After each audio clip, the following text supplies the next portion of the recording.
మొలల్లో ముఖ్యంగా 2 రకాలు. బా ఎక్స్టర్నల్ పైల్స్ అని, ఇంటర్నల్ పైల్స్ అని 2 రకాలు ఉంటాయి. మళ్ళీ ఇంటర్నల్ పైల్స్లో కూడా చాలా దాంట్లో కూడా గ్రేడింగ్స్ ఉంటాయండి. గ్రేడ్ 1లో గ్రేడ్ 1, గ్రేడ్ 2, గ్రేడ్ 3, గ్రేడ్ 4 అని 4 టైప్స్ ఉంటాయి.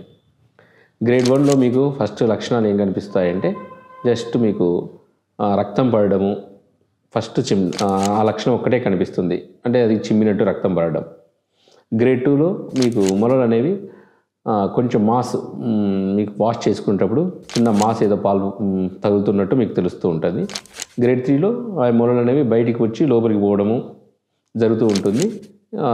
అందులో దాన్ని మనం చేతితో నెట్టుకోవాల్సిన పరిస్థితి వస్తుంది. గ్రేడ్ 4లో మొలలు అనేవి పూర్తిగా బయటికి వచ్చేసి పూర్తిగా అవి మళ్ళీ మన చేతి నొక్కినా కూడా లోపలికి పోకుండా ఉండే స్థితిలో ఉంటాయి. మా వైద్య సేవలు మీరు పొందాలనుకుంటే ఆన్లైన్ కన్సల్టేషన్ కూడా అవైలబిలిటీ ఉంది. మీకు స్క్రీన్ మీద కనిపించే నంబర్లకు మీరు కాల్ చేసి మీ సమస్యలు తెలియజేస్తే దాన్ని బట్టి మీకు ట్రీట్మెంట్ ఇవ్వడం జరుగుతుంది. మీరు ఈ నంద్యాల పరిసర ప్రాంతాల్లో ఉన్న ప్రజలు డైరెక్ట్గా వచ్చి మా అమృత పైల్స్ క్లినిక్ సంప్రదించి ఎగ్జామినేషన్ చేయించుకున్న తర్వాత సరైన ట్రీట్మెంట్ తీసుకోండి.